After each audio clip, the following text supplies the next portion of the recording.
got about 30 seconds to 7 o'clock because we're going to start this right on time because we want you guys to have an informative evening, but we don't want you to feel like you've been here all night. So with that, what time is it? Who's got the clock? Who can? It is. All right. All right, we're underway. Welcome. Thank you all for being here. My name is Alicia Gardner, and I am the citywide chair of the Quincy Democratic City Committee. We're very proud to offer this forum to the residents of Quincy in hopes that it assists you in making your determinations at the ballot box on Tuesday, November 7th. I would like to begin by thanking Central Middle School and its principal, Rick DeCristofaro, and the Quincy Public School Building Department for this beautiful auditorium.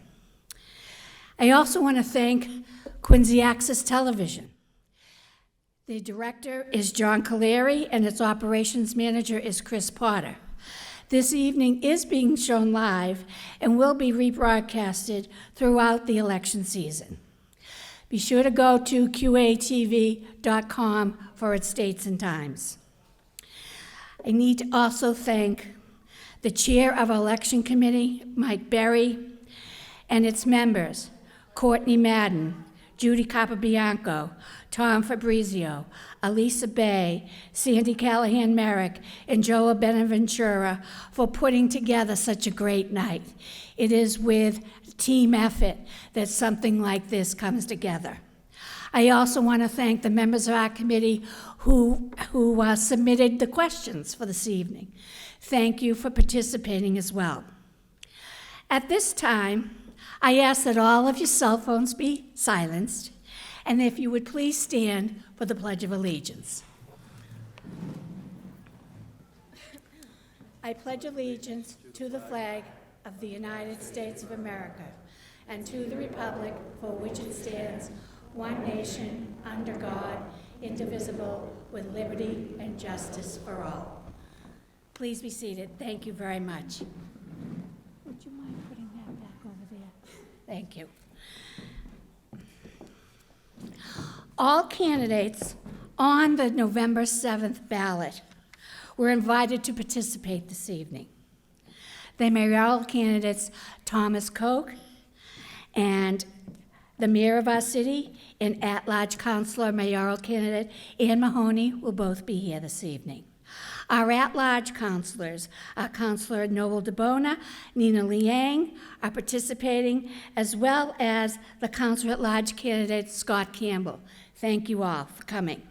Our Ward 1 councilor, Dave McCarthy, will be participating. In Ward 2, the Councilor Anthony Andronico and the candidate Richard Ash are both here. In Ward 4, the Councilor James Devine and the candidate for Ward 4, Matthew Lyons, are here. In Ward 5, I'm sorry to say that Dan Minton could not be here, as well as in Ward 3, Ian Kane could not be here. In Ward 6, our Councilor Bill Harris is participating, as well as the council candidate for Ward 6, Deborah Riley. For school committee, as you can see in front of you, we do have 5 out of the 6 candidates participating tonight. Unfortunately, the only one unable to come was Liberty Shaft. So out of 20 people on this ballot, 17 of them agreed to be here this night, and we really thank them for doing so.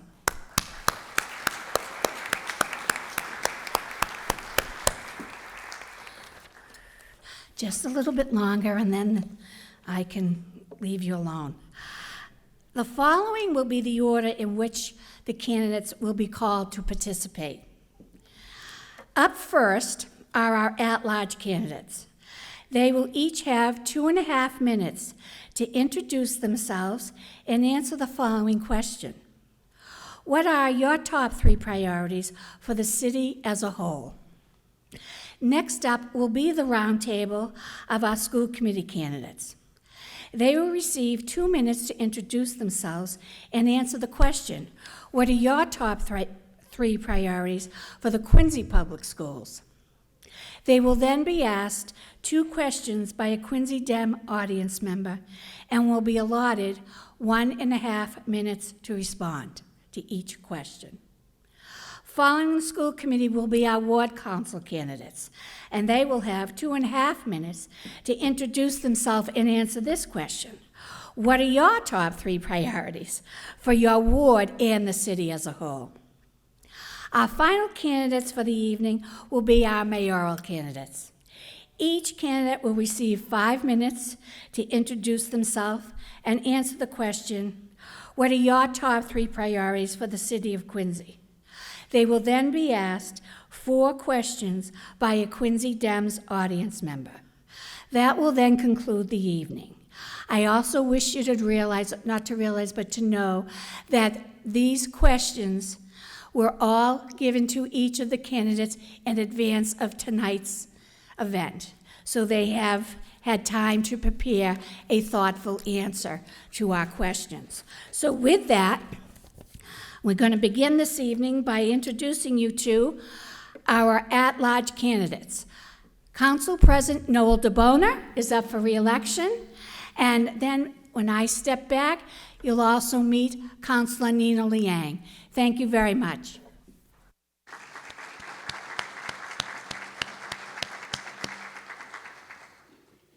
Thank you, Alicia. Good evening, everyone. I want to thank Quincy Democratic City Committee for hosting this tonight. I also want to thank QATV for doing the video as well.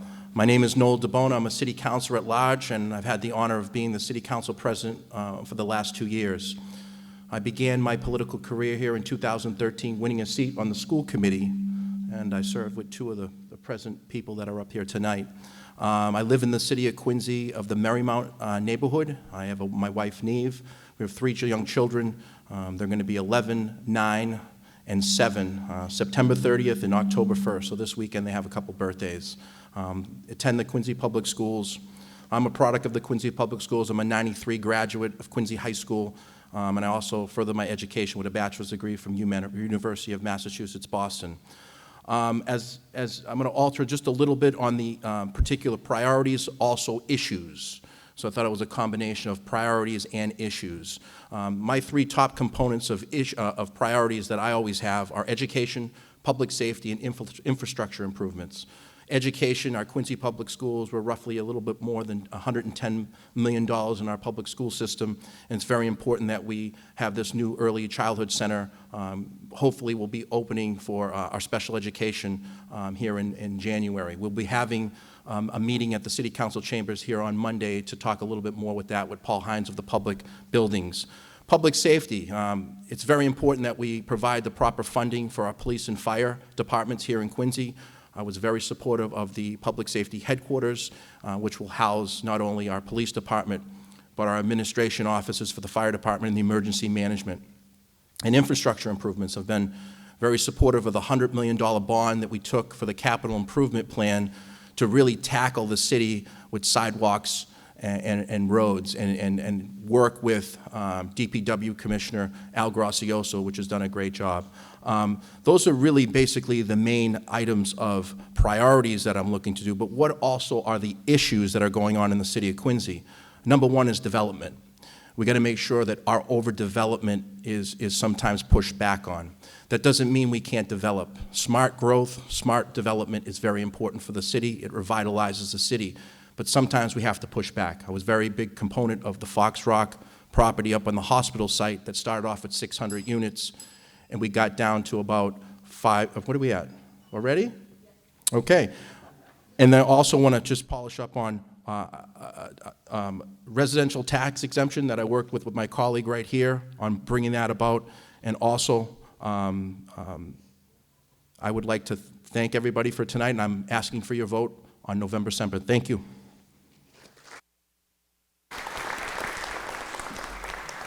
All right, I'm going to try to keep it under 2.5 minutes. Good evening, everyone. I want to start by thanking everyone at Quincy Dems for hosting us here tonight. I'm excited to be here and share with you all my vision for our city and our future together. My name is Nina Liang, and I'm your city councilor at large. I've had the honor of serving in this capacity for 4 terms now, and it's a job that I take very seriously, not only because I want to give back to a city that continues to give me so much, but because I want to make sure that each and every person who lives here and works here has access to the same opportunity to benefit from everything Quincy has to offer. In my years serving as your counselor, I've learned a lot about who we are as a community. Together we faced a global pandemic, a rapidly changing society, incredible growth, and lots more.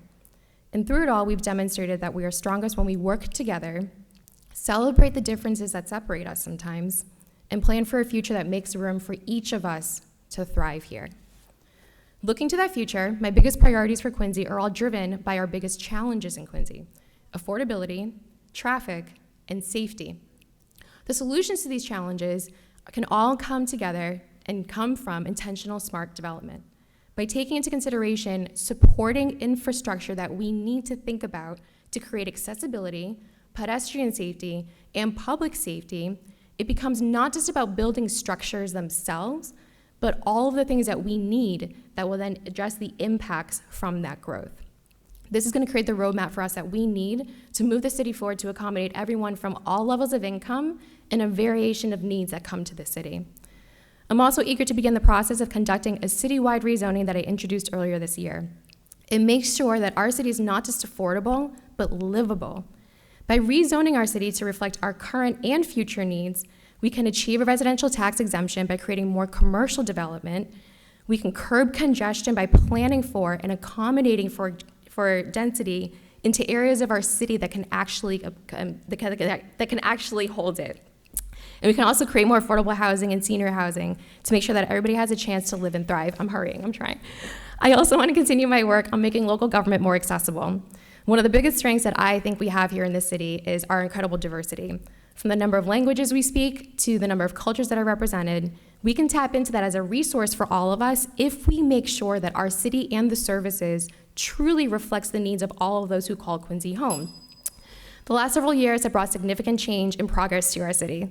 It's been an honor to work alongside each and every one of you in that time.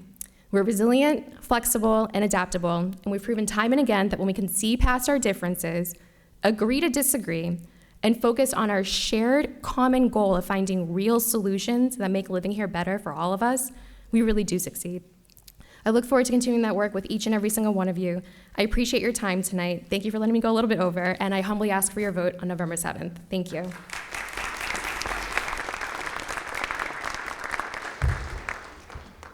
Good evening. My name is Scott Campbell. I want to thank the City Committee for all the work they've done here and for having this night. It is a great opportunity to come in and introduce ourselves. My name is Scott Campbell. I'm running for Council at Large. I'm a lifelong Quincy resident. I grew up in southwest Quincy, one street away from the old Sterling and Southwest Middle School. I'm the youngest of 8 kids. To Alan Carroll Campbell, and I married my high school sweetheart, Julie McCluskey, who is was a 5th grade teacher at Marymount for a bunch of years, and now is a math specialist for the city of Quincy, and she's done a great job on that. I have my oldest is a freshman at UMass Amherst, and my youngest thinks that she's a freshman at UMass Amherst, but she's in 7th grade at Broadmeadows, so she's playing that 7th grade pretty well.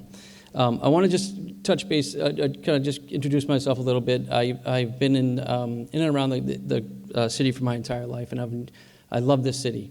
I started out in the telecommunications business and worked my way into government for a little bit in the state and local and also county. And currently I'm working for an estate planning company, Falcon Associates, over on Quincy Ave. I've been there for about 6 years. My favorite job that I ever had was special assistant in the state treasury. It was the best job because my job was there to be the constituency affairs person. And when I was the constituency affairs person, we oversaw the lottery, the ABCC, the school building authority, abandoned property, retirement, all sorts of agencies that really had a one-on-one connection with the private and public sector, and it was there that I learned how to handle inquiries. I had people calling the state treasury for a pothole in front of their house, or they were about to lose their house because their mortgage they were in was terrible. So I would get the calls, and I would be the one that would handle all of the constituency. Boy, that's a quick time. Constituency affairs stuff, and I think by doing that, there was never a straight line. You had to really work to get around and find solutions. And I think that's what's prepared me for this position here. My goals as I come into office, I would set a priority that we create a community where we can house 3 generations of people, grandparents, parents, and kids. Make it so they can afford it, make the tax structure correctly, make sure that we can get people to be here and to stay. It says thank you, but I don't know if you're being thankful. I'm rushing this, and I apologize, but I really, really would like your vote. I'm really excited to represent the city of Quincy, and I'm very proud to be a candidate for council at large. So thank you very much.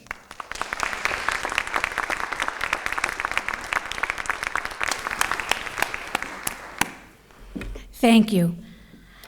I'm sorry if you all feel that it might be a bit rushed, but 17 candidates, believe me, you've got to time this down to the last second. And we really don't want you to feel like you've been here half the night listening.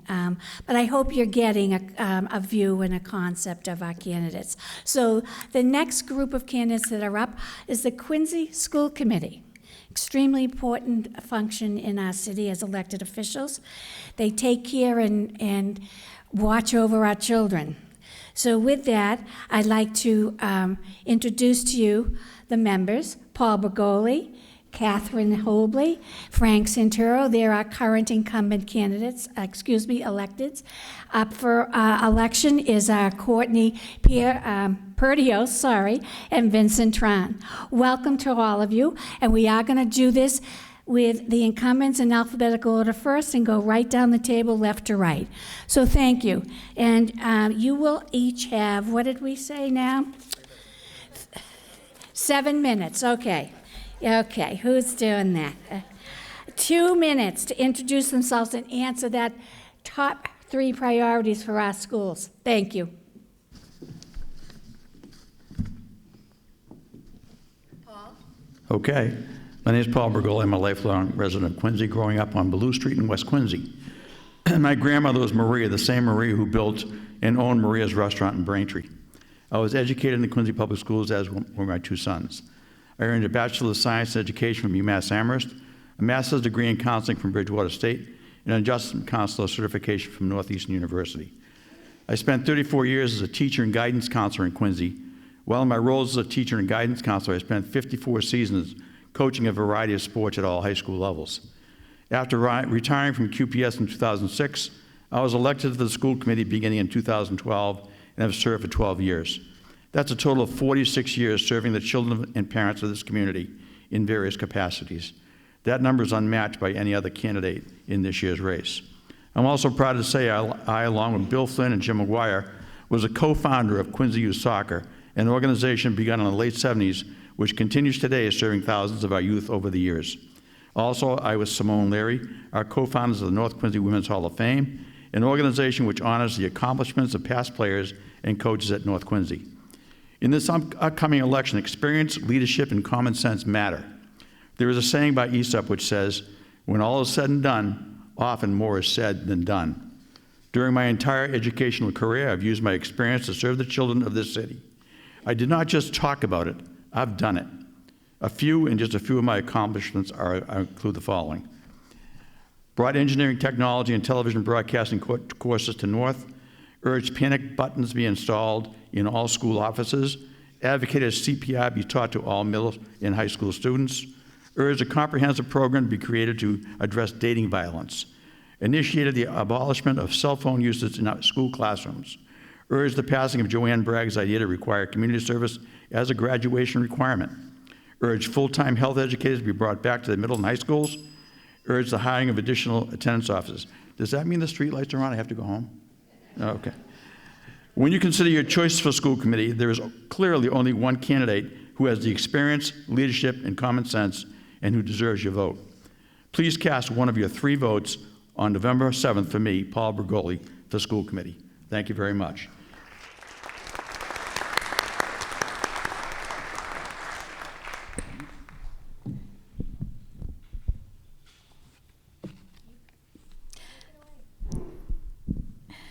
Hello. Hi, my name is Catherine Hubley. I'm an experienced Quincy Public School parent, foster parent, former teacher, and elected member of the Quincy School Committee. I believe my perspective and experience makes me uniquely qualified to serve. I hold a bachelor's degree in psychology, an associate's degree in early childhood education with coursework in domestic violence.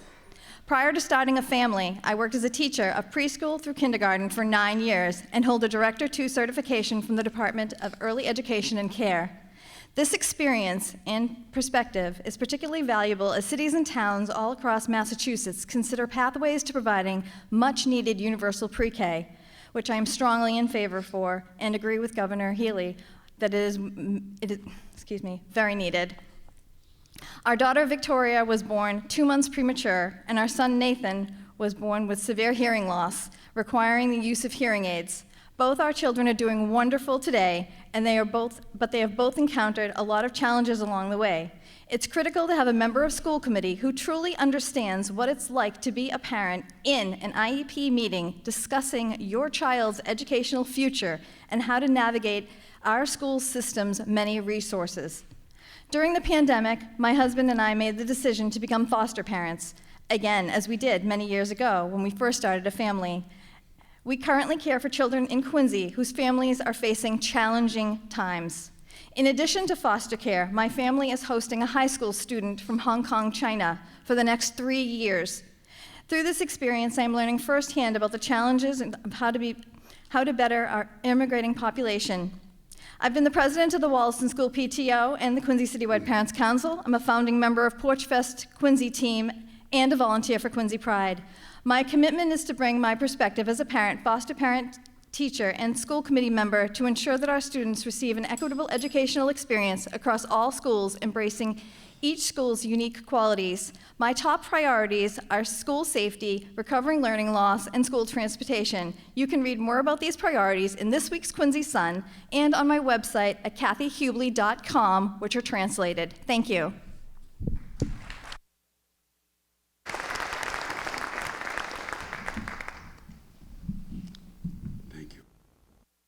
Excuse my voice.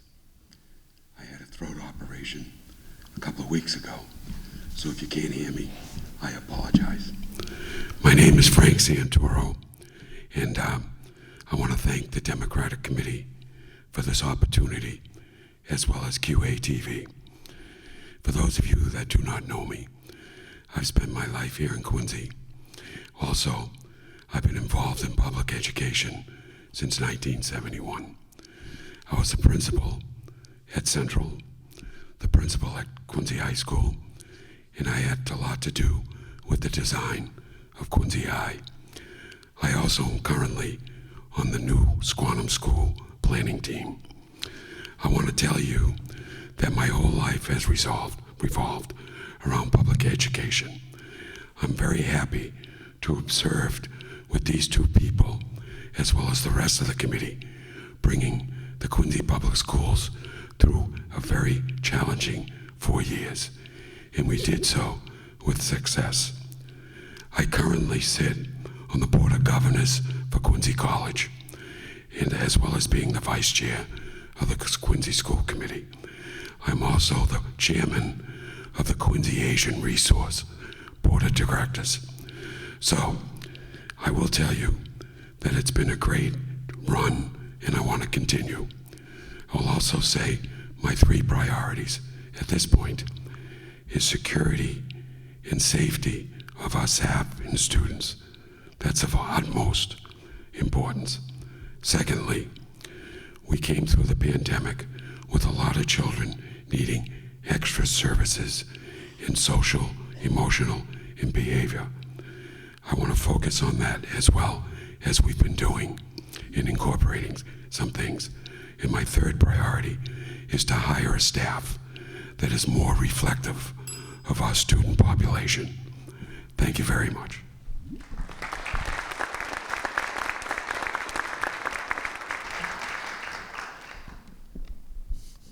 Good evening, everyone.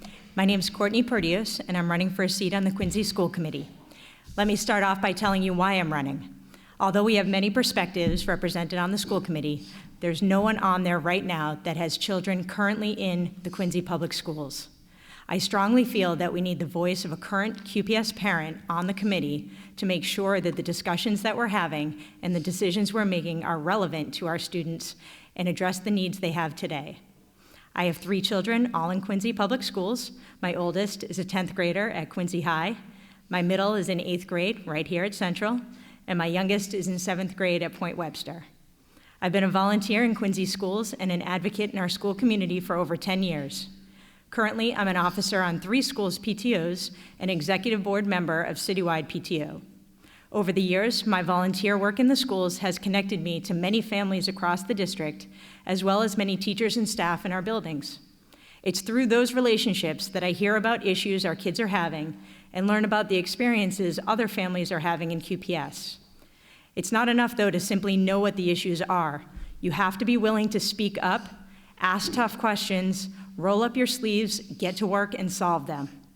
And if you'd like to see what I'd be like as a school committee member, the good news is you can. I was actually on there for 10 months in 2021. I was appointed to fill a vacancy, but unfortunately came up about 50 votes short of keeping my seat later that year. I'm proud of my short time on the school committee, though. You can look back at videos from those meetings and see that I worked hard, brought up issues, asked a lot of questions, spoke up when I didn't agree, and was never a rubber stamp. I'd love the opportunity to get back on there to continue being a voice for students and families. My top 3 priorities would be getting students back on track post-COVID, ensuring the new Special Education Learning Center and the new Squantum Elementary School are done right and have extensive input from all stakeholders, and lastly, to bring the 5th graders who are currently in middle school back to elementary school so 5th graders across the district can all learn in a supportive, nurturing elementary school environment. I'd also like to thank the Quincy Dems for hosting this forum. I appreciate the opportunity to speak directly to voters about why I'm running and why this is so important to me. So thank you. I'll stand. Hi, everyone. My name is Vincent Tran, but a lot of my friends call me Vinny, so I guess you could all call me Vinny. I've been a resident on East Elm Ave since I was 5 with my family who immigrated from Vietnam. I attended Beechwood Knoll Elementary, Central Middle School, and North Quincy High School. My time through the Quincy public school system was nothing short of amazing, but there definitely were challenges, especially coming from a family that didn't speak English at home, as well as being a first-generation student. I found it really hard and frustrating because I simply didn't know how things worked, and there's really no support for that. And ultimately, it felt really alone. But I believe that if I worked really hard, as you can see through my resume of being a 3-season athlete, as well as being in the top 10% of my class, it would all work out. And it did. I actually would attend Hamilton College, which is a mini Ivy League, after getting a full tuition merit-based scholarship by the Posse Foundation after being nominated by my math teacher, Jack Donahue. I was as happy as a clam, as he would say. At Hamilton, I studied sociology while being a part of multiple cultural groups. Afterwards, I worked at Bank of America as a financial advisor, managed about $5 million of assets, before making the dive into technology because I believe that's where the future is going. I'm running to give back. I'm running because I want to further improve our great educational system while making it easier for everyone to succeed. It also doesn't hurt that I have a younger sister who's a current freshman at North Quincy. She's in the crowd right there. I'm so sorry about that. As for my top 3 priorities, number 1 would be post-high school preparation. No matter what our students decide to do after high school, I want them to be prepared, whether that's college, the trades, entrepreneurship, and/or the military. Secondly, I want to further improve communications about student performances to parents, because parents love to know what their kids are doing and how they're doing, especially for households that don't speak English primarily. Lastly, I want to teach kids practical life skills as well as digital literacy, because that's where we're going. Thank you very much.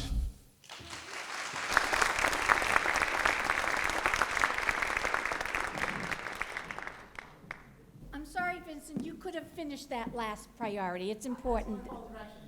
Well, you certainly do, to the T. Wish all the kids would behave that well. Okay, and with that, thank you, Quincy Public School Committee candidates, for coming this evening. You may now... Oh, I'm sorry, I apologize. Not following my own script. right in front of me. They do have 2 questions that are going to be asked by our audience members. First up to the mic is Quincy Dems member Sandra Merrick Callahan. Thank you, Mrs. Gardner. Thanks very much for being here tonight. The question I have is around regular notices that went out to QPS parents last year describing some really tough things at the high school. Racism, fights, weapons, and I'd like to know, as a school committee member, what you'll do to support the school as well as parents and staff with these issues. Thank you. I'm not sure people know that that's my cousin Vinny. It's a bad Italian joke.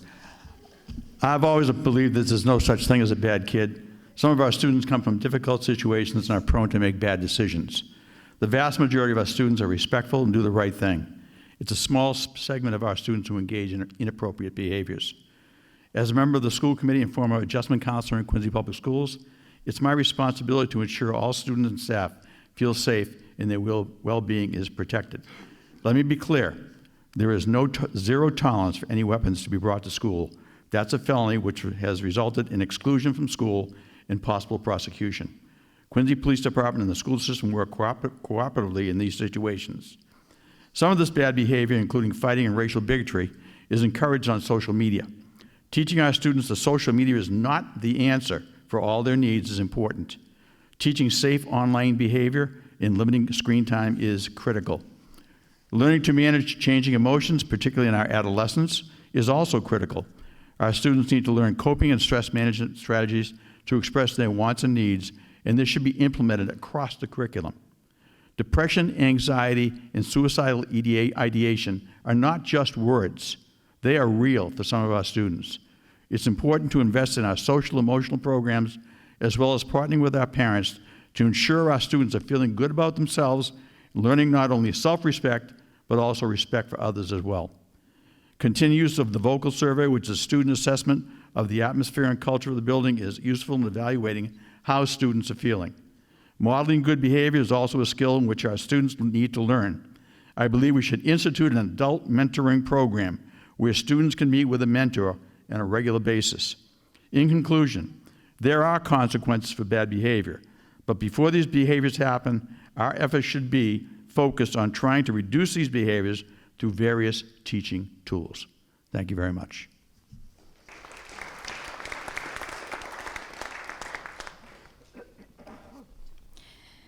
Quincy Public Schools does a lot to support students and families dealing with hate and intolerance, and we need to do more. We engage with our business partners such as Bay State Community Health and Walker Therapeutic to help our students by getting them the support they need to navigate their feelings, thoughts, and behaviors. We also work with Quincy Asian Resources, who runs mentorship programs and peer-to-peer programs in our schools, as well as having our teachers have community circles in the classroom. This helps students build supportive relationships outside their regular peer group. We offer training and professional development opportunities for teachers and staff on how to recognize situations before they become a problem. Teachers and staff are the eyes and ears when it comes to what's happening inside our schools each day. While we continue to work to address these challenges of hate and intolerance, we need to keep in mind that this isn't something that is just a fix and we move on from.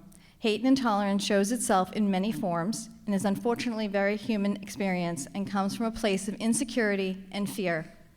As my good friend Pastor Aaron Cavan reminds us, hurt people hurt people. We need to continue the work centered in love and compassion. This work is never ending. It's a lifelong commitment. Thank you.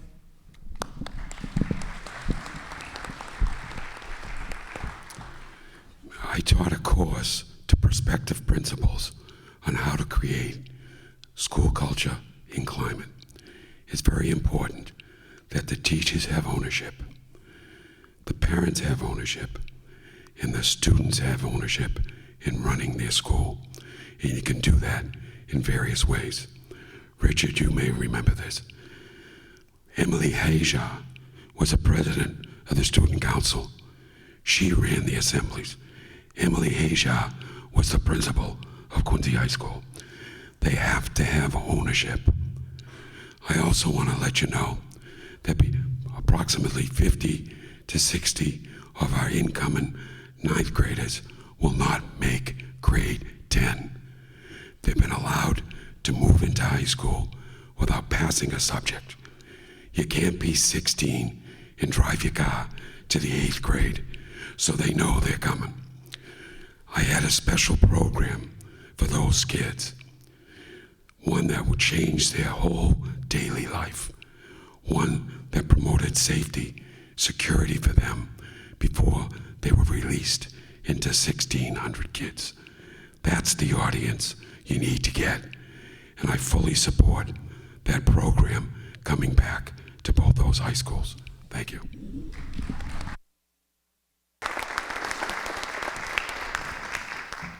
So thank you very much for that question. The safety of our kids in school is a very serious topic and needs to be our highest priority. And honestly, I think it is. I entrust my children every day to our schools, and I'm confident that everyone's working their hardest to keep them safe every day. That said, we need to learn from these situations when they happen and do more to improve how we respond to them and how we support our students, family, and staff. When schools reopened after the COVID shutdown, we saw a sharp uptick in challenging behaviors, and I think we're still coming back from that. So to support our students, I think we need to continue to reintroduce school norms and acceptable behaviors, continue reminding them of the importance of being respectful of their school, their teachers, and their peers. And we also need to be firm, clear, upfront, and consistent with consequences for dangerous and serious behavior. To support our families, we can do better communicating. Emailing a form letter home doesn't reassure families that issues are being addressed or that students have been appropriately disciplined for bad decisions. And the more serious incidents need to be shared beyond just the school community that it happened in.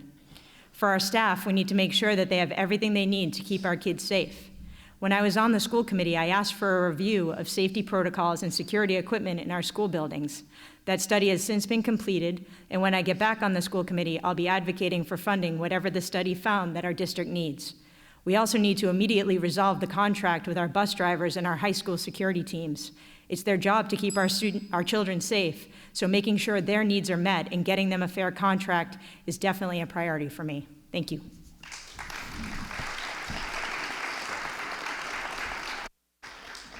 I'm going to sit on for this one. But as a school committee member, I plan to support schools by first understanding why these issues occurred in the first place and implementing steps to prevent them from happening in the future, such as increased security or patrols at schools. I would also look at schools that don't have these issues and figure out what they're doing right, and then try to implement it at schools that do have these issues.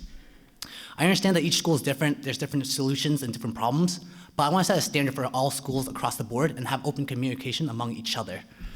As for staff and students, I would repeatedly emphasize what tolerated behavior is, as well as have a strict policy towards what is bad behavior. As for offenders, I believe that it's our job to discipline them, but also help them understand what they did wrong, so that they don't repeat what they did wrong. It will take the full effort of not only myself, the schools, the staff, the students, but the entire community. My hope is to make school a place where everyone wants to come and to learn, but most importantly, feeling safe doing so. Thank you.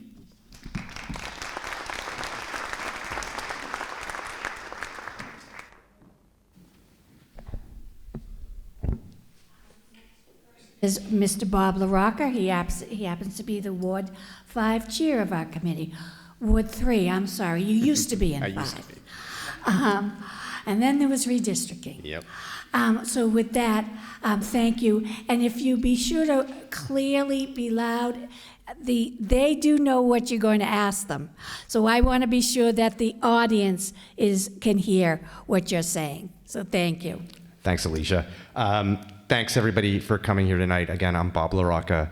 And our next question is, what kind of curricula could or would you support that is cutting edge and innovative that prepares students to be competitive in the real world? Thank you.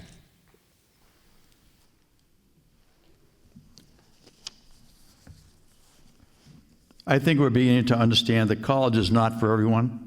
There are different pathways for our students to become successful, productive adults. We should be encouraging some students to explore the trades as well as enlisting in the military. A very successful program has begun up north where Rich Ragusa, the CVTE support liaison has had a variety of people working in the trades come into the school to speak with students about possible careers. I know Quincy High School, with their variety of Chapter 74 offerings, also does this. I will continue to make course offerings equitable at both high schools. I spearheaded the inclusion of technology and engineering, as well as television production and broadcasting as courses at North. I will continue to advocate for fashion design and protective services courses to be offered at North. In addition, I believe ROTC should be offered at Quincy High School, again, making it equitable with North. I would like to see more use of our business partners included in our schools. I would have representatives of these companies and businesses come into the classroom and speak about their workplaces and the opportunities that are out there. This past spring, I had my cousin, Erin Logan, a reporter for NBC Channel 10, come to speak with both Quincy and North Quincy TV and broadcasting classes.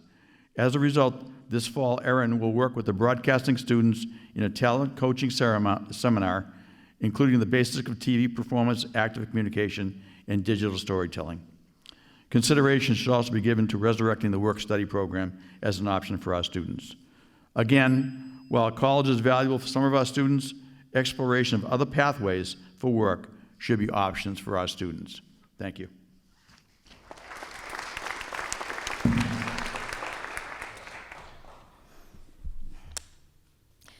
Curriculum selection is no longer a top-down process where administration drives the process.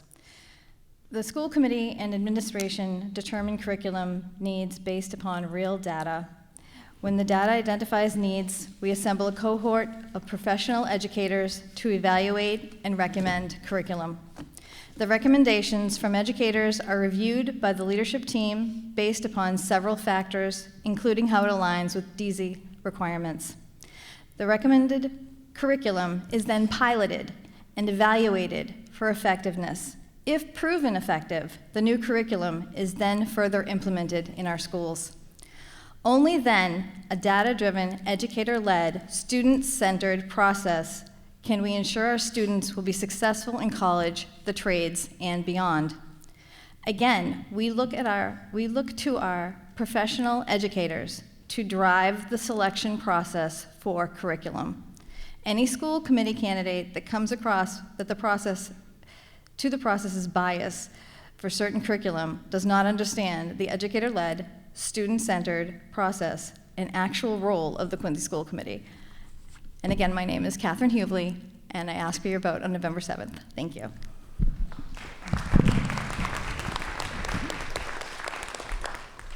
Ditto. You have to understand that our curriculum is determined by the state. They give us the standards to teach. Well, we have to abide by that, or we don't get state funding. So all curriculum runs through the Department of Education down to us. We're free in what we can choose on how to meet those standards, but it's all dictated by the state. Thank you.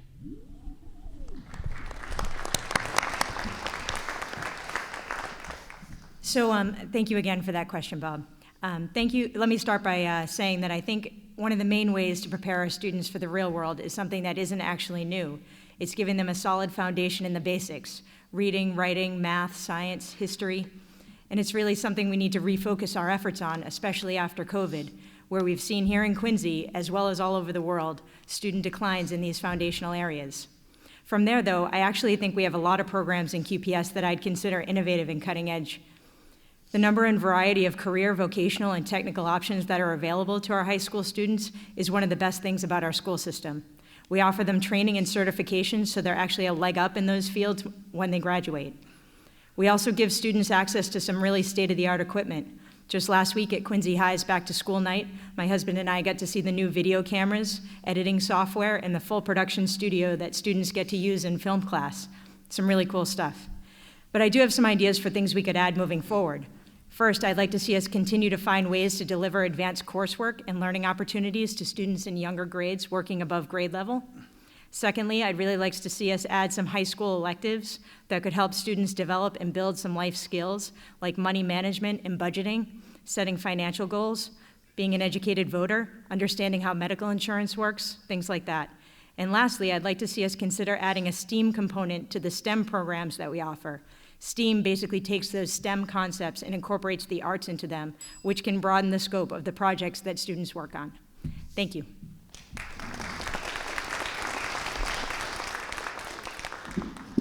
Hi everyone, I'm Vinny, still here. A curriculum that I would really favor is one that's based on learning, digital literacy, and practical life skills. Our current U.S. educational system was created in the 17th century, and much hasn't really changed. It's still heavily based on the idea of repetition and memorization of facts. Many consider this the old style of teaching because during the time it was created was during the industrial age where most people going to school were going to become factory workers. All they really had to understand was commands and basic information. Fast forward to today, that's no longer the case. There's an abundance of information and ever-changing technology. It's no longer enough just to know facts and information, but how to use it. As for practical life skills, I was always told that you'll learn it when the time comes. Sadly, when the time comes, a lot of people are overwhelmed and underprepared. I've heard multiple times of this when people are doing their taxes, saving for retirement, investing, and even taking out college loans that can get into the six figures. The one thing I always hear after talking to them about this is, geez, I wish I was taught this in school. So to prepare our students for the future, we need to find a curriculum that teaches teaching, digital literacy, and practical life skills. Thank you so much.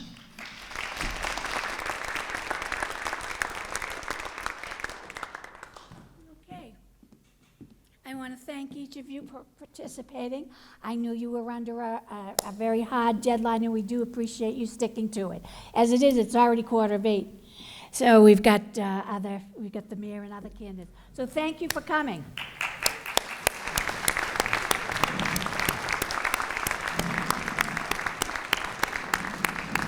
If we could have all of our ward candidates up to the stage, that would be great.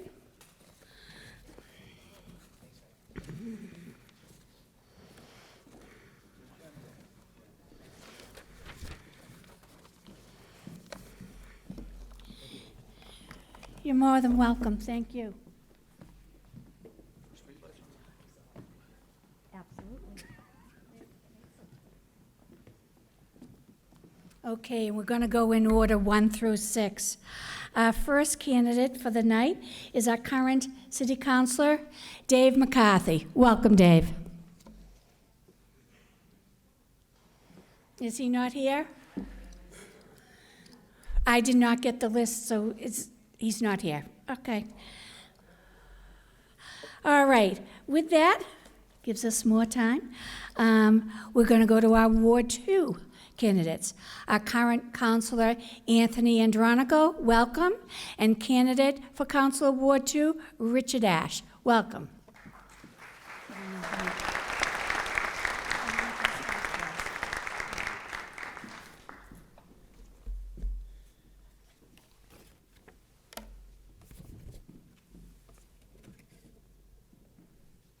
All right. Well, first, I'd like to say thank you to the Quincy Dems and QATV for hosting us here tonight. For those in the audience and watching at home, my name is Anthony Andronico, and I've had the privilege of representing Ward 2 on the City Council for the past 3 years, working to make our slice of Quincy an even better place to call home. My journey into public service started shortly after I graduated from college when I made the conscious decision to dedicate my career to public service. 7 years ago, I successfully ran for a seat on the school committee and earned the privilege of representing our community. Simultaneously, I took on a full-time job as a communications director in the state Senate, where I proudly served for 5 years before recently transitioning to my current role at the Mass Association of School Committees. And these experiences in public service have been the cornerstone of my approach as your counselor. I've put politics aside, focused on carrying out the responsibilities of the job, and delivered tangible results. By working together, I'm very proud to say that we've passed a plan to repave more than 6.5 miles of Ward 2 roadways over 5 years, worked alongside the Parks Department to re-energize Faxon Park, guided the structural and cosmetic improvements at the Fort Clubhouse, supported a residential property tax exemption that would put more money in your pocket, co-sponsored a resolve seeking a citywide review of our zoning codes, secured pedestrian and vehicle safety improvements throughout the district, called for public input into how nearly $50 million in federal COVID-19 relief dollars are spent, and ensured Quincy Point be selected as a pilot neighborhood for municipal broadband. And above all, my greatest pride lies in my ability to connect residents with local services, whether it's trimming overgrown trees, repairing your sidewalks, implementing sensible parking regulations in your neighborhood. While these issues don't always make the headlines, they do make an impact in our everyday lives. In this election cycle, I've had the privilege of talking with so many of you who have highlighted our strengths, but have also highlighted areas that we can build upon. And moving forward, my top 3 priorities are to continue the revitalization of our community spaces, with the Forever Clubhouse and Faxon Park atop this list. To continue to advocate for the repair and maintenance of our roads, sidewalks, and utilities. And to continue to remain an independent voice on the council when it comes to spending and borrowing decisions. Serving you on the City Council is an incredible honor and one that I do not take for granted. We have more work to do to make Quincy Point, Penns Hill, and everywhere in between an even better place to call home, and I ask for your vote on November 7th so we may continue our work together. Thank you.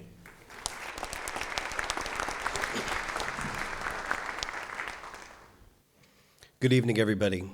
Thank you to the Quincy Dems for hosting this Candidates Night. My name is Richard Ash, and I'm a candidate for Ward 2 City Council.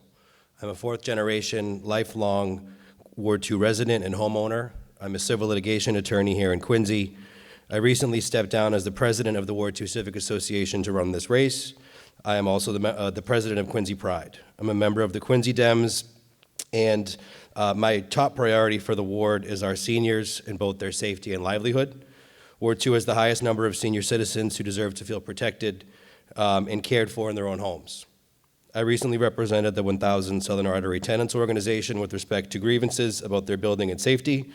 After some months of back and forth, we received verbal assurances that they will have their needs met. My first priority is making sure those plans are followed through. I'm a proponent of smart development, a term we have heard a number of times here tonight, and also preserving our green spaces. For example, a rehabilitation of Washington Street in Quincy Point is completely necessary. It has been for quite some time. Going out and getting and finding new businesses to come into the area that the residents would appreciate and use, and businesses that will highlight the needs of the citizens and give back to the city with by way of taxes. On the other hand, promoting our green spaces, our parks and beaches, and keeping our neighborhoods quiet and rid of overdevelopment is imperative at this point. The cultural diversity in Ward 2, especially in Quincy Point, is important for a number of reasons. The top reason I can think of would be for the school systems and making sure all of the students are receiving the education that they deserve and all of the teachers and staff have the resources that they need to meet those students' needs. Taxes, infrastructure, and roads and community development are also big issues to me, but my third top priority is communication and advocacy, qualities and skills that I offer to my clients every day. I've been disappointed in our lack of communication. It is an important time here in the city of Quincy, and it's crucial that Ward 2 isn't left behind. There are a number of projects that I wished would have been completed long ago, but have been at a standstill for years. We cannot allow Ward 2 to fall behind the 8 ball, and I plan to advocate for our resources and not only make sure that every resident's concerns are voiced at City Hall, but also that our projects are being completed in a timely manner with regular updates to folks. The Ward 2 council seat is an extension of my life, and I can assure you that there is no one who knows these residents and issues like I do. I respectfully ask for your vote on November 7th.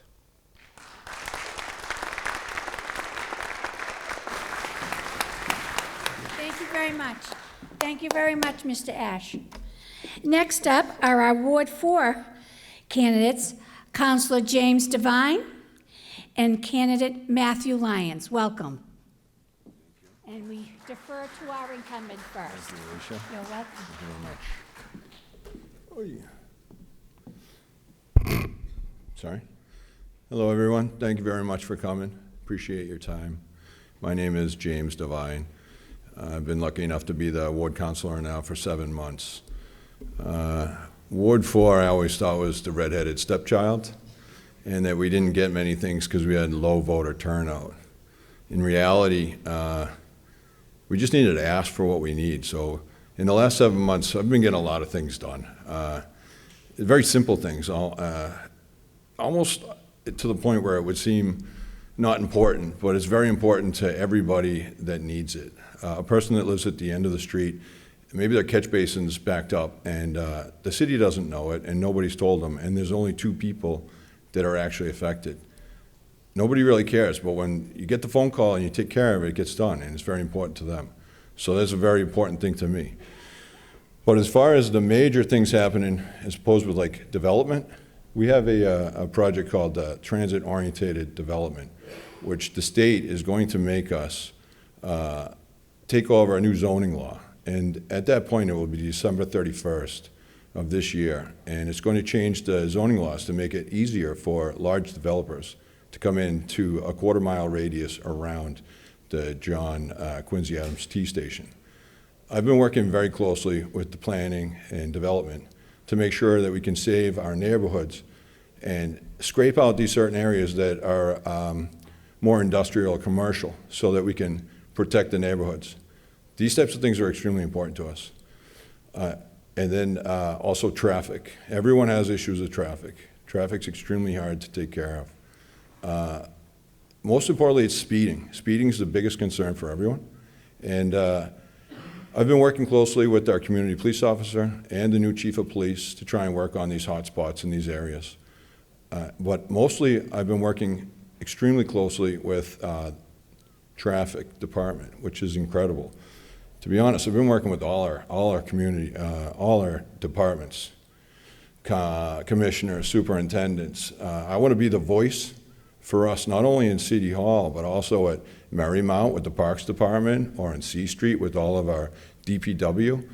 I've created in the last 7 months some exceptional relationships, and I'm able to get a lot of things done. And I'd like to go forward in keeping this going forward to the best of my ability. I've been working very hard. Thank you, I appreciate it, and I want your vote on November 7th.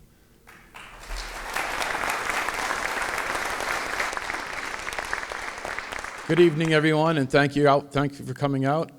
Thank you to the Quincy Democratic City Committee, of which I've been a member of for at least 15, 20 years. My name is Matthew Lyons. I'm the youngest of 7 children of Daniel and Virginia Lyons. My mother grew up on Campbell Street, a proud graduate of Quincy High School in 1948. My dad grew up in East Milton and on Sheldon Street. My family immigrated to West Quincy in the mid-1800s. Most of my ancestors worked digging granite out of the quarries. I had a great-grandfather that passed away in a quarry accident right around 1900. I've been a Verizon worker for 36 years. I'm a proud member of the IBEW 2222, and I'm the legislative director right now. I was able to, along with my company and as well as working with my union, we were able to get Verizon Fios service into the city of Boston, which wasn't easy, but we worked with Mayor Walsh and got it in, and we worked with Mayor Headland in Weymouth, and we're able to finally get the Fios service in there. We have Fios in Weymouth, Braintree, Milton, Boston, but we just can't seem to get it into Quincy, and I think everybody would agree that we need an alternative to Comcast.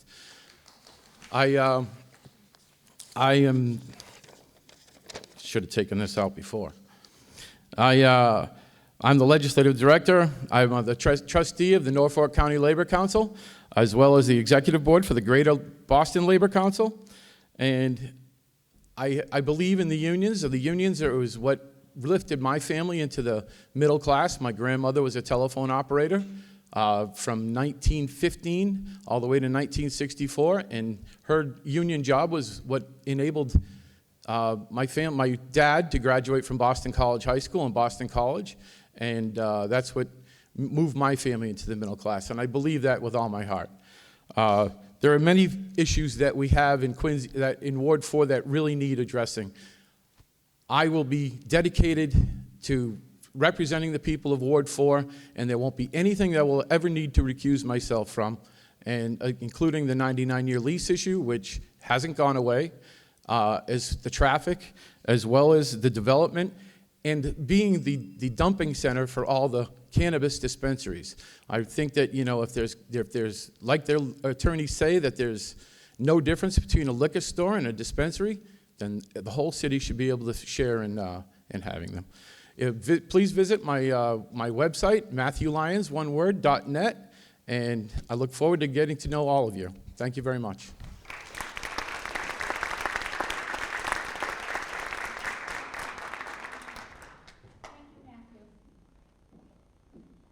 Okay, our last.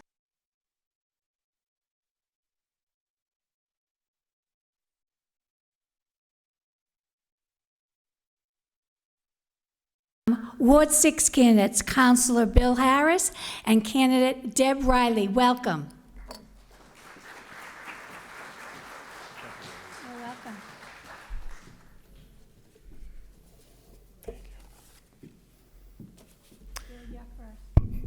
Thank you. Thank you, Alicia. Thank you to Quincy Dems for putting this on tonight.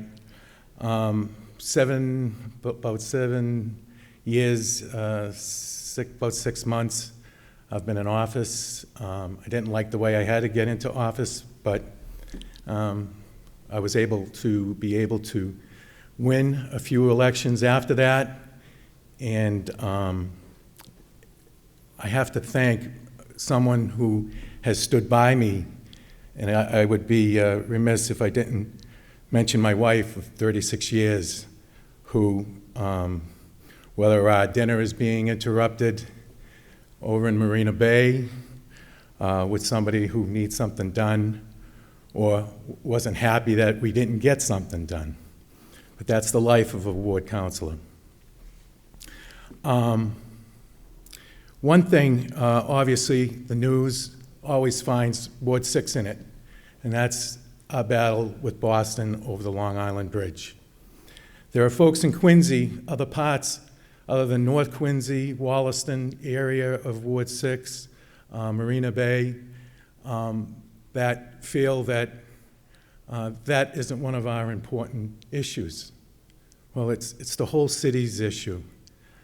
Can you imagine if you had 24-hour service, a hospital out there, and they want to put a regional recovery center there? Well, that would be a disaster for the whole city. The traffic is back. It's back. I'm in it every day. The Neponset Bridge by 6:15 is already backed up and getting longer and longer as more people are going back to work.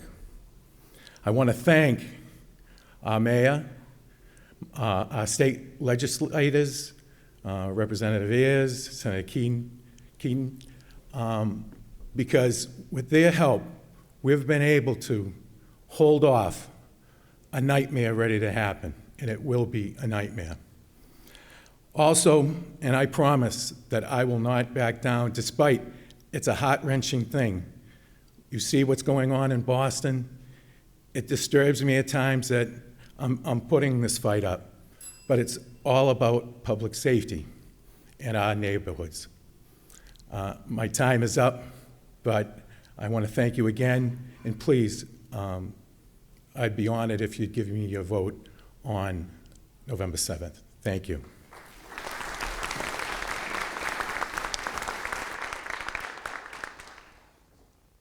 Good evening. Thank you to the Quincy Dems and QATV for hosting this event tonight. My name is Deborah Riley. I'm candidate for City Council in Ward 6. I am running for City Council to give the voters a choice on November 7th in Ward 6. I'm offering residents a fresh voice, renewed energy, and a commitment to be their representative in City Hall. There are many wonderful achievements we can be proud of in Quincy. Certainly in the last 10 years, we've seen the downtown transformed, our public services strengthened, and our schools continually improved. But what will the next decade bring? As a local real estate agent, I see firsthand the housing challenges faced by people every day. We need to make sure that our seniors can afford to stay in the city where they have raised their families and built their lives, and that our next generation can afford to remain here, buy homes, and start families of their own. I support a residential property tax credit for all owner-occupied primary residents to reduce their tax burden and promote owner occupancy in the city rather than absentee landlords and transient tenants. I support the development of a wide variety of housing that meets the needs of all residents, not just luxury rentals and condominiums. Specifically, I have been advocating for age-restricted 55-plus housing, which is desperately needed, and I have supportive of the transit-oriented housing initiatives. I will advocate for expanded ferry service, improving bicycle and pedestrian safety, and encourage the city to attract and promote more performing arts like we saw this summer at the Ruth Gordon Amphitheater. That was truly a remarkable grassroots effort of engaged citizens who brought the RGA back to life. I would strive for better communication and more transparency, especially when it comes to zoning. Too often, residents are caught off guard by zoning requests that they are unaware of or are approved in spite of strong and valid neighborhood opposition. Too often, the applicant is given numerous continuances, especially when faced with a room full of frustrated neighbors who have arranged their schedules, hired a babysitter, and taken the time to participate in an in-person public meeting only to have the matter continued time and time again. The residents grow weary of the process. I commit to representing the residents of North Quincy, Marina Bay, and Squantum, each a community in their own with differing needs and concerns. I will also be a voice for all residents as one of the 9 votes on the City Council. I will improve communication to residents with timely and relevant information that affects our neighborhoods. And finally, I will be visible and accessible representative for the community who residents can count on to respond to their requests promptly. Thank you for the opportunity to speak here tonight, and I do hope to be able to serve you in 2024.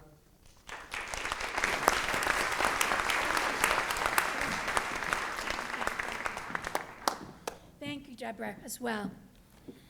Okay, we're not doing too bad. It's just about 8:06, and we did want to begin the mayoral at 8, but we're going to take a 5-minute break, stretch your legs, and we're going to clean up our act a little and introduce you to our mayoral candidates. We'll be right back. We're going to begin the rest of our program, which is introducing you to the candidates to become mayor of this great city. I'll just reiterate, because this was said over an hour ago, what their format is. They will each receive 5 minutes to introduce themselves and also answer the question, what are your top 3 priorities for this great city? Then they will be asked 4 questions from one of our Quincy Dem audience members, and they will be allotted 3-minute response to each question. I'd like to begin the evening with our incumbent mayor. Please welcome Mayor Thomas Koch.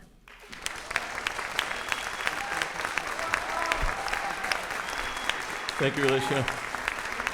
Thank you to the Quincy Democratic Committee for hosting tonight. And thank you for the incredible opportunity to serve as your mayor. It's certainly a privilege and an honor. I heard Bill Harris mention his bride. I certainly want to recognize my wife, Christine, who has been at my side for many, many years of public service. And, Mrs. Mahoney, those that are in public service know what a commitment it is. And the family does share in that commitment. So thank you, Christine.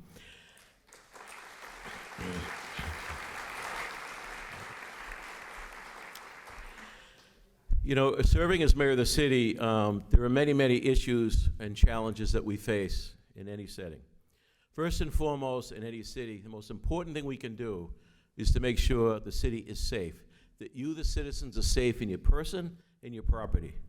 And I'm proud to say, for cities our size, we're the safest city in Massachusetts, and that's not by accident. Since I've taken office, we've added 45 patrolmen. We've added a number of firemen. We put a ladder truck back in service, the rescue truck back in service.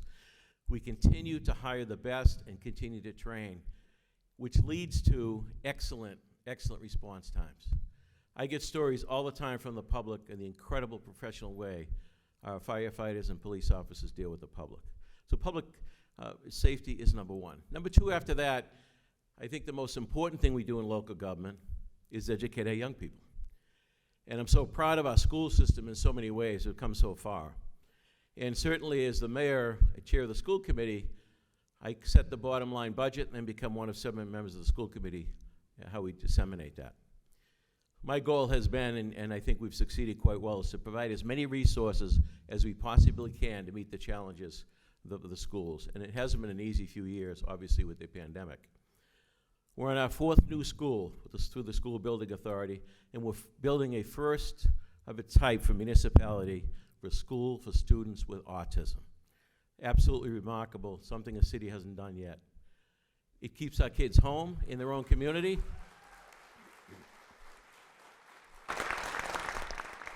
It keeps the kids home in their own community rather than traveling around the state to get to a place. But it also, over time, it's a great business decision. We're going to save money for the taxpayers. So I'm very proud of that project. And then from there, there's a number of different services that people enjoy. I think our parks are second to none. I don't care where you go across the city, the Hancock Adams Common is the flagship. But you pick any neighborhood in the city, and those parks are extraordinary. So I thank all those involved in that. We're undergoing a major infrastructure program with our roads.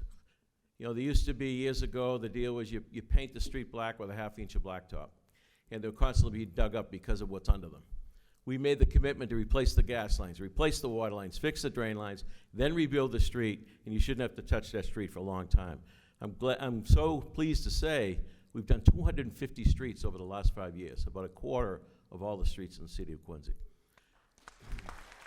I'd also add to that, you know, those that live in the coastal parts of our city, we have a lot of seawalls. And we just finished 8,000 linear feet of new seawall for Adams Shore, part of House Neck and Marymount. We went up 2 feet to deal with the sea rise that we're dealing with going forward. And we have another 4,000 feet from there to Manor Ave they're going to be dealing with to protect the people of House Neck. That's on top of the things we've already done to the Edgewater Drive seawall, the Dorchester Street seawall over in Squantum as well. Our libraries are unbelievable. We just finished the North Quincy Library improvements, completely rehabbed. Adams Shore Library been rehabbed. We've spent some more money at the Crane Library, updating it. The building was added 2 years ago, but you got to constantly keep up with these things. And that's the key. These are all your assets. These are all capital assets. And when we took office, they needed a lot of work and a lot of repair. And I'm proud to say we're doing that, because if we don't do that, we're leaving an unfunded liability to future generations. So I'm proud of the progress we've made to date. The last thing is, we can't do all these things if we don't have our financial house in order. And we have our financial house in order. In fact, we passed the pension obligation bond just not too long ago. We got 2.6% interest rate. So over the next 17 years, you, the taxpayer, are going to save $130 million because of that decision. So we're in good shape financially.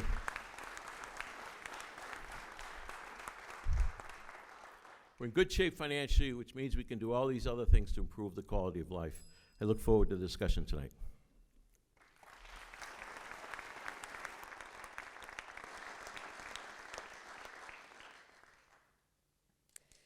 Thank you very much. I want to thank the Quincy Dems and everyone in the audience for the opportunity to discuss my candidacy for mayor of the city of Quincy. My name is Ann Mahoney, and I'm currently serving as a counselor at large. I'm a former school committee member, small business owner, but most importantly, I am a lifelong Quincy resident. Well, I've spent 18 years in city government, 12 years in the school committee, 6 years as a council at large. I've also been a business person. My background is in marketing, strategic marketing, and finance. I've worked with healthcare companies and financial industries, and I've done strategic marketing for them. And I've also had global experience working as an executive in different organizations. During my time in public office, I've stood up to wasteful spending to ensure that your tax dollars are working for you. I fought against overdevelopment that's hurting our neighborhoods, and I fiercely advocated for our public schools so they were fully funded. Now I'm running for mayor because it's time to meet those persistent challenges that we have in the city of Quincy, that we have every single day, to meet with our residents to make sure that we're meeting our community so everybody in our community can thrive. But I also want to mention that I'm a Quincy Democrat. I'm a Democrat in the city of Quincy. I'm proud to be a Democrat. I've been part of the Quincy Dems for a long time. My opponent left the Democratic Party because of his anti-choice personal beliefs.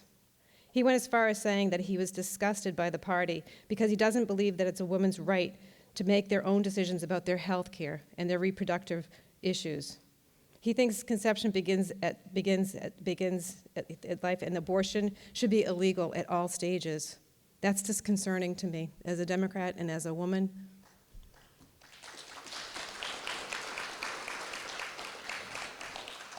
While my opponent might have the political endorsements, I believe Democrats should really pass a litmus test.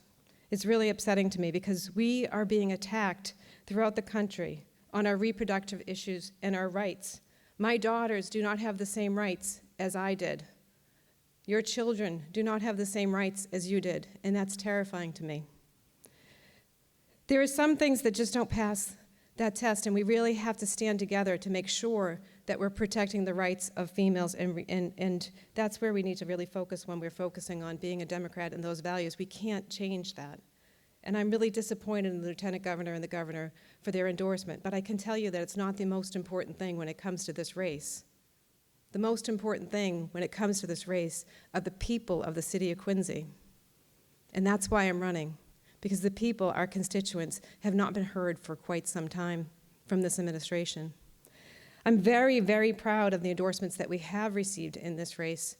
The endorsements from the Quincy Education Association, a 98% vote of no confidence in this administration. That's a cornerstone of our community, is our schools. They're the very ones who educate our students.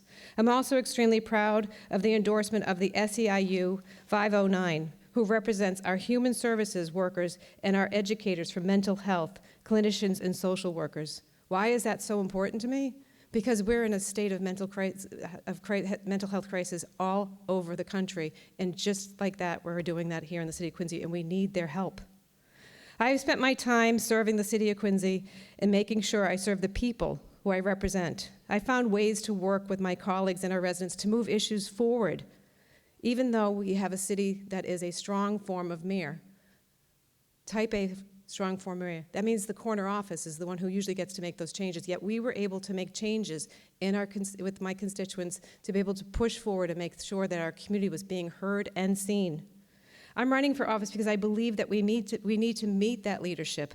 We need to meet it every single day for the people that we represent and the values, and we need to deliver on that now for the Quincy residents so that everybody in our community can thrive. As your next mayor, I will deliver on these issues that you have all told me while I've been at your doors and on the phone and at your community events. Items such as ensuring that our city of Quincy is affordable for our young families to come and move here and create and to stay here, and for our seniors to be able to age gracefully here. Advocating for smart development that preserves the quality of our life. Improving our city infrastructure so that in our public transit, so we can move in our city and get into Boston with our public transportation. And ensuring our city stays on the right track when it comes to our operational and everyday needs of our constituents, from our police to our fire to our teachers to the services that you've come accustomed to everyday needs. I thank you very much for the opportunity to talk to you tonight. I hope very much that I can earn your vote on November 7th. Thank you.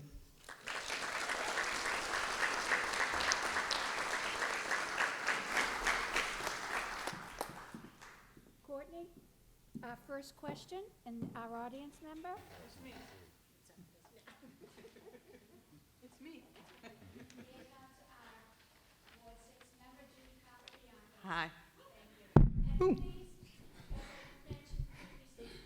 Please read to the audience. They already know the question. Okay. I'm sure the audience can hear the question. Okay, my question is, flooding is an ever-increasing concern for many residents in Quincy. What steps would you take to reduce the impacts of extreme climate, and how would you lead eco-friendly initiatives? Thank you. Thank you for the question. When I first got into office, we immediately jumped on a number of issues that were consistently being flooded. 6th Ave, Spence Ave, Martinson Street, Kendall Street, Teal Field, a number of places around the city. We continued working with the Public Works and outside engineers to fix those issues going forward. I mentioned the seawall, 8,000 linear feet, another 4,000 coming, 3,000 feet of linear feet of the Edgewater Drive was repaired, Dorchester Street was repaired. We've now done an inundation model, work with outside engineering, work with their GS plan. working of our drain system. We have 150 miles of pipe. We've got over 9,000 catch basins. We've got tide gates all across the city along with outfalls. And we've done a great job, the Public Works Department, in maintaining those and upgrading those. For some that don't know, West Quincy drains down Furnace Brook down to Blacks Creek. Beautiful estuary area. But we're doing a much better job watching the weather reports, closing the gates when necessary to allow that capacity to build up. Ulrich Road, we had major issues in 2010, Joyce Road, Ballou Street. We now have protocols in place with Mass Highway, pumping money off, pumping the water out towards Neponset River along the highway. We also have worked out programs with Milton to alleviate some of those issues that affect West Quincy. You may have seen Furnace Brook Quackway, the great work that's being done along that area that's creating much greater capacity and really replacing a lot of invasive species with wetland-type plants that are all helping. So we continue to work it each and every day. The seawall that we did put in can take another 2 feet down the road if it needs to go up higher, and we'll continue to monitor that going forward. Additionally, as far as eco-friendly, the new school in Squantum, the goal is to build it geothermal. For those that don't know that, it's energy that you get from the ground, from the earth. Therefore, you've got net zero on the carbon footprint. So that's the goal with Squantum School. We've done all kinds of improvements across the city, all our buildings, to create greater efficiencies with energies. We've done some electric vehicles, and we continue to do all those things we possibly can to help. One thing that's very obvious for the environment that people can do, the last few years, we've planted thousands of trees. Trees are a huge part of the environment. They breathe in carbon dioxide and breathe out the oxygen. They help to stabilize soils and to pick up some of that extra flood water. So I think we have a good plan in place.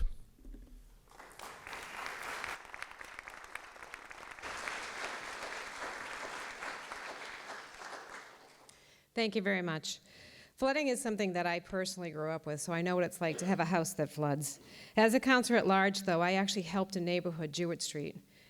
In 2018, everybody knows that the neck was flooded. Jewett Street was impacted in a desperate way. They had to be taken out by the National Guard on the front-end loaders, but there was one family that had to swim. It was 6 feet. It came so fast that it was 6 feet. It was over their heads, and they had to swim their 2 kids to the burn, to the dike, and actually have them lifted up into the dike. And in 2020, in the ZBA and in the Conservation Committee, the Conservation Committee approved a development that was going to be developed across the street in a lot that was never supposed to be developed. It got approved in a conservation, then it moved to ZBA. It took 2 years in this discussion. They fought. The neighborhood had to hire an attorney. $30,000 was invested into this neighborhood. In the end, the permit was approved. They're still in court. $30,000, neighbors not listened to, in an area that should never, ever be built on. And everybody knew. The city solicitor knew, the mayor's office knew, the city councilor knew, everybody knew. And this neighbor is out $30,000 because they weren't represented by the city of Quincy. As a city councilor, I've approved funding for our seawalls, requested reviews of our tree canopies and our inventory, because we've taken down a lot of trees. As many trees we've put up, we've taken down just as many. Improved areas for our open spaces and our parks, including a $6 million renovation to Kincaid Park.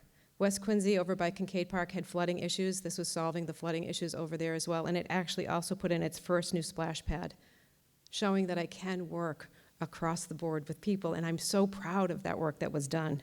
But as mayor, I will continue to maintain our drainage systems and culverts and stormwater management to make sure that we're ensuring that our city's infrastructure is meeting the needs to handle the increased participation that will come, because those 100-year storms are coming much faster. These are fundamental requirements in climate resilience. I will work to do an urban climate resilient planning, developing and updating our planning regulations to account for these climate changes that will impact our neighborhoods, sea levels that will increasing with the precipitation that's happening, and we'll have essential areas that we need to take care of. This includes zoning for our building codes to restrict construction in the areas such as Jewett Street. We will also make sure that we're using the ecosystems to restorations, protecting our wetlands and making sure that we're giving places for the water to be absorbed during these storms. It's important that we remember that we're working in a coastal community. We also have to be able to work with our neighbors in a regional way, because when these storms come, it's going to be coming right across, and we should be working together to be able to be resilient in the city of Quincy, learning from UMass Boston, learning from Boston, and working together to make sure we're doing those, establishing those relationships. That's what we need to do as in the city of Quincy. Thank you very much.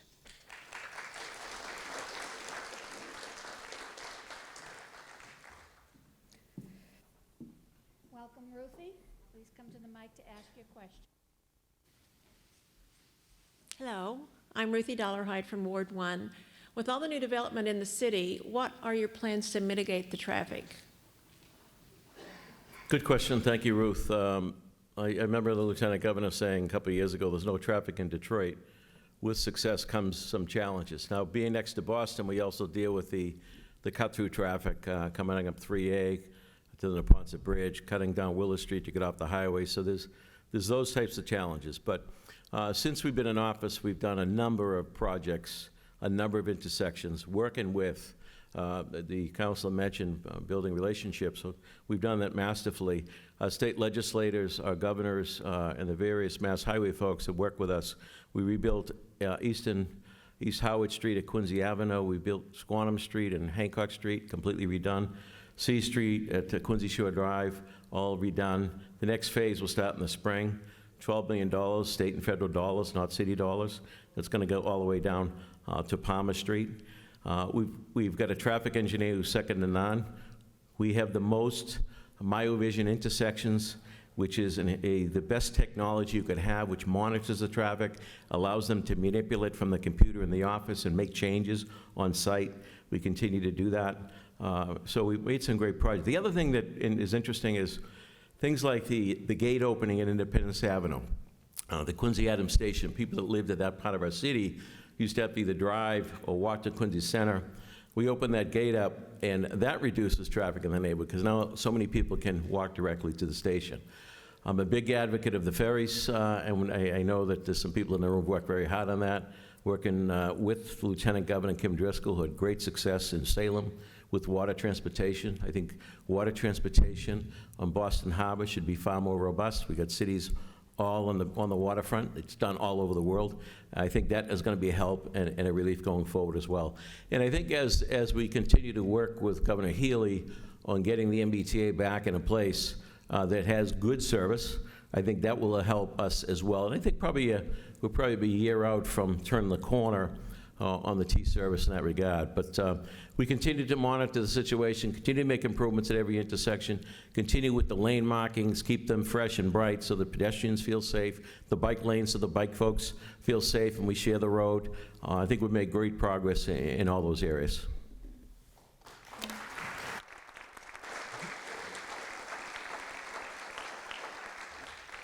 Thank you very much. So I'm a commuter. I commuted both in the car to go to the north side of Boston and also on the train. Our trains don't work, and they haven't worked for quite some time. This administration has sat on the board for the MBTA and has never rattled the cage as to why it doesn't work. And now it's 2023, and it's worse than it's ever been. When this administration ran for office, they ran because of traffic, and traffic is 100 times worse than it was when they took over. And part of that is because of the development that we've had in the city of Quincy, because we say every time we develop something that it has zero impact to traffic. That's just impossible. It doesn't meet the sniff test when that happens. On the city council, I did approve over $100 million of road repairs and capital improvement projects. During the Wollaston T station renovations, I stood up for the commuters in this room. When the MBTA and the city was presenting, I stood up in this room and I demanded more for our constituents and our commuters. We got more shuttle buses, we got reduced parking for the commuters, and we also got the commuter rail riders to be able to ride the commuter rail for free if they took a Charlie card. Those are the things that we should have been doing before they came here, but we got after when they had the meeting for our commuters. As your mayor, I will work to make sure that we have a master plan for both development and traffic, something we've been waiting for the city for quite some time. I'll expand and educate people and constituents on complete streets and talk to them about why we need to connect those pieces so that we can really move in our city and protect our pedestrians, cyclists, and drivers. I'll work with the state and local officials and federal officials to promote safety and reliability on the MBTA stations and increase bus services, so renovating the MBTA station, including the long-awaited Quincy Center T station that has been out of service since 2012. You haven't been able to park in Quincy Center since 2012. You have a commuter rail, and you can't park to use the commuter rail. I will utilize our data and technology and monitor our traffic patterns and make sure that we're able to use those hotspots to move people throughout the city. I'm not sure if they're working all that well because the traffic is abysmal in certain areas. We will coordinate with our state and federal office for funding and make sure that we're using those repairs for maintenance and maintenance projects in the city of Quincy. And honestly, the most important thing is communicating honestly with the constituents of the city of Quincy about the impact of traffic from the proposals and development. Right now, when you go to ZBA, as I said, they always say 0 impact to traffic, and that's just not realistic. Thank you.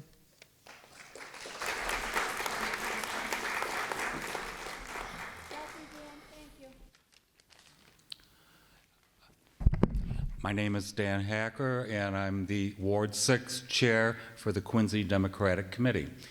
Mayor Koch and Councilor Mahoney, the question I have is, how are you going to address the issue of affordability? Thank you. Thank you for the question, Dan.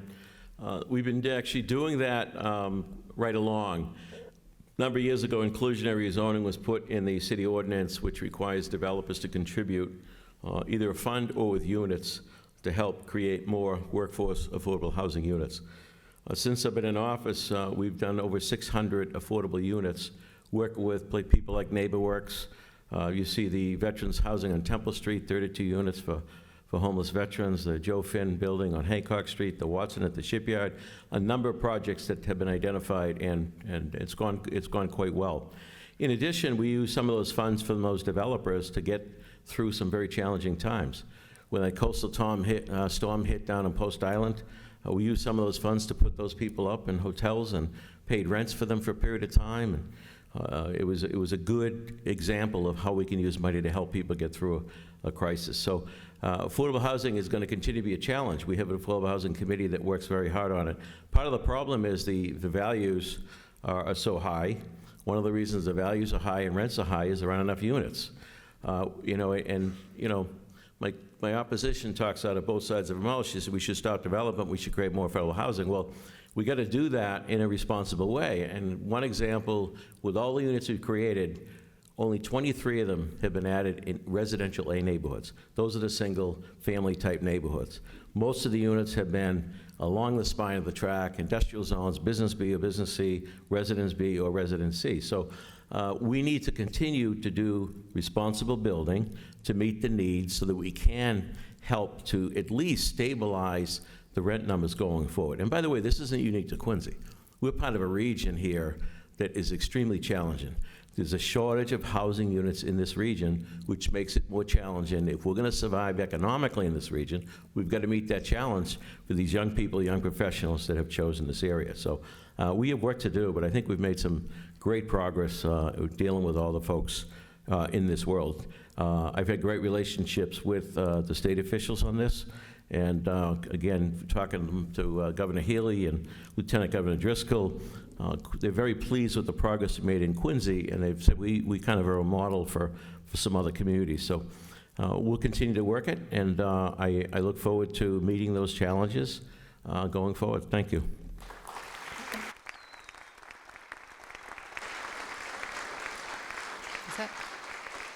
Thank you very much.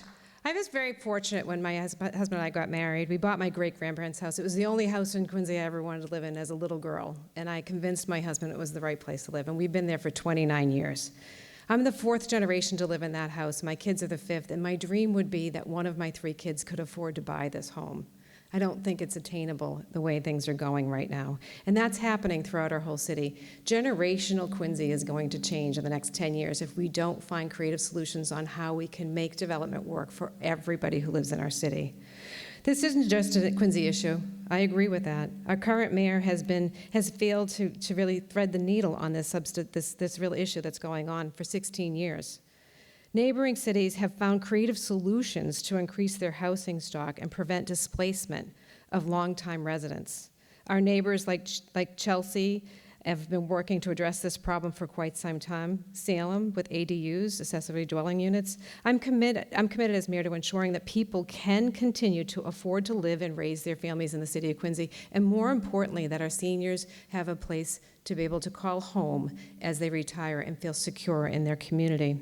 On the City Council, I have advocated for reforms such as the residential tax credit, ensuring that people in developments include the workforce housing in their affordable units, focusing on smart development that prioritizes density around our transit hubs, not adding to the congestions in our neighborhoods. The 105 C Street project, that's not near the train station, and it wasn't a good project. I have fought to hold individual developers accountable for their projects to assure essential workers can afford to live here. The Fox Rock project promised workforce housing. It's been cut out. We need to make sure that we have housing that meets the needs and also the amenities that have been promised to our constituents, that our residents have been expecting. As your mayor, I will introduce that residential tax credit for homeowners to help them stay in their homes.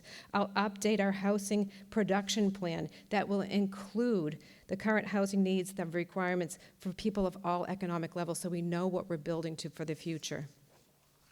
We will review zoning requirements to make things easier for people when it comes to those accessory dwelling units, and explore creative ways to increase affordability, giving residents a voice in the process, increasing the percentage of affordable units that are required for projects, limiting the developers for buyout options, and reviewing our public engagement when it comes to 40Bs. It's important that we do this, or we will not have generational Quincy people living here anymore, and that will change the face of our community. Thank you.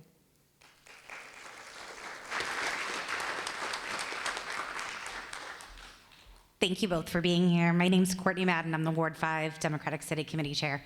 I'm happy to end your questions on a positive note after talking about some challenges. What do you think Quincy is getting right? What do you think we can all be proud of as a city? Well, you got the mayor right. I mean, voters figure that out. Yeah.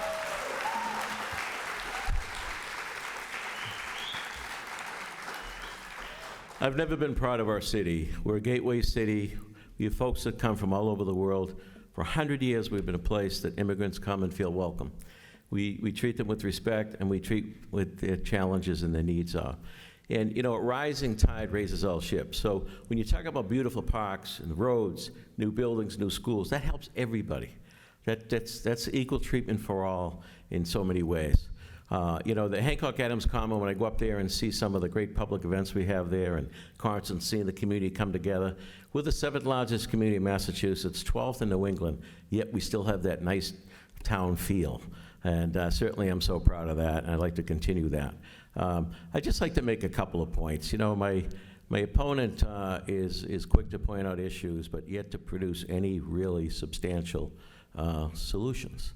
And talks about transparency and audits and this and that. The reality is in Quincy, zoning is controlled by the city council. My opponent's been on the city council for 6 years, has never offered a zoning amendment, a change. I think that's remarkable. If things are so bad, why not offer a change? Why not offer amendment? And work with your colleagues and get it done. I have a record of working with congressmen, with governors, with our state legislature to get things done for the city. And finally, I was appalled the other night at the first debate when my opponent suggested that the city was on the take with developers. I find it very offensive, an attack on my personal integrity. And you know, I noticed in the campaign reports that my opponent's been cited by the Office of Campaign Political Finance for using campaign funding to pay a water bill and car insurance. So you want to talk about transparency and audits council, look in the mirror. I appreciate the time tonight. I ask for your vote on November 7th. I think we've made great progress in the city, and I want to continue that progress. Thank you so much.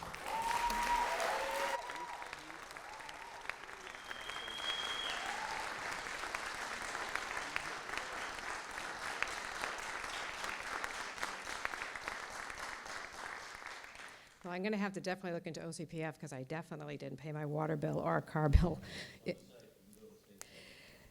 The city of Quincy, what I think is really impressive about our city is the people who live here. I can't tell you the quality of people who live in our city, the generational people who live in our city, the people who stand up for each other in our city our democratic values of taking care of each other in the city of Quincy. When we disagree with this current administration, you get paid as a naysayer. But really, some of these people have stood up for things that have happened in our administration to say, no, the Ruth Gordon Amphitheater, that was something that people stood up and we saved that. And you know, there's a statue right now at the Adams Hancock Green, Abigail Adams, and it was because the people of the city of Quincy stood up and once again reminded the administration that we needed that. I applaud the fact that we saved those things, but I applaud even more the fact that our democratic values were there and we saw it in action here in the city of Quincy. We're a city of historic nature. There's so many things that happen here. But what's incredible to me about our city, again, is the people. It's the stories and the events that we learn from each other, from our immigrant stories to our neighbors from today, from our generational stories. And I would hate to lose that.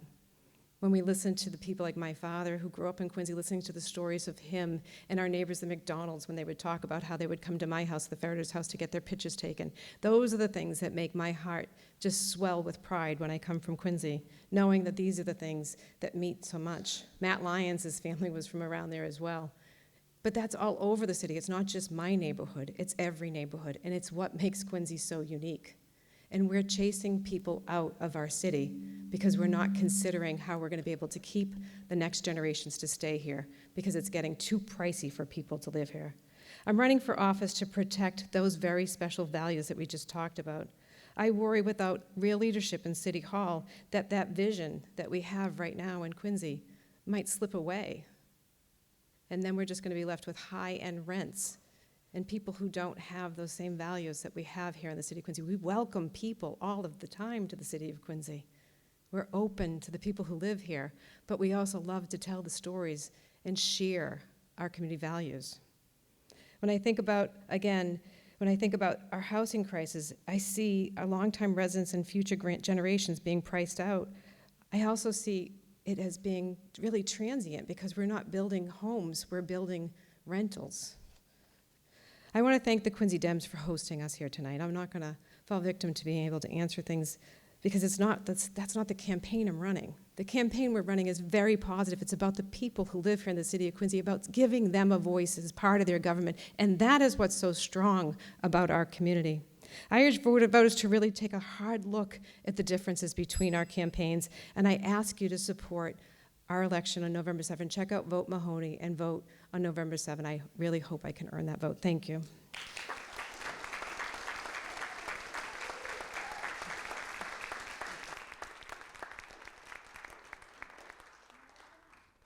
Come on over this way.